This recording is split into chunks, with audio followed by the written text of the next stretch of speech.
நம்மளை பொறுத்த வரைக்கும் வேதம் என்பது ஏதோ நம்ம கையில் இருக்கக்கூடிய ஒரு புக்கு, அவ்வளவுதான் இல்லையா? டெய்லி காலையில கடமைக்கு படைக்கக்கூடியதான ஒரு புஸ்தகம்.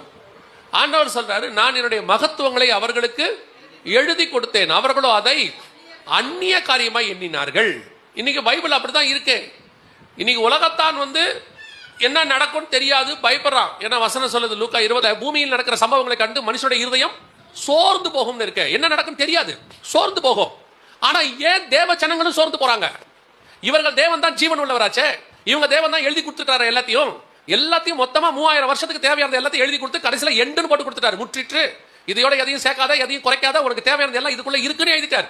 ஆனால் இன்னைக்கு தேவ ஜனங்கள் சபை பைபிளை ஒரு என்ன சொல்றது, அந்த பாட்டில் மாதிரி ஏதோ ஒண்ணு நம்ம கையில போன் மாதிரி அது ஒரு அழகுக்கு வச்சிருக்கீங்க. டெய்லி காலைல வாசிச்சுட்டா போதும். யாரோ சொல்லிட்டாங்க, பைபிளை வாசிக்கிறது நான் தப்பா சொல்லல, வாசிக்கிறது பத்தாது, தியானிக்கணும். இதுல ஆண்டவர் அவ்வளவு காரியங்களை கொடுத்து வச்சிருக்கிறார். வரப்போகிற காரியங்களுக்கு எந்த ஒரு காரியத்தையும் நம்மளை பாதுகாத்துக் கொள்வதற்கு தான் கர்த்தர் முன்னாடி கொடுத்திருக்கிறார். இது ஆண்டவர் திருப்பி திருப்பி சொல்வார், நான் இது உங்களுக்கு முன்பதாகவே அறிவித்திருக்கிறேன்.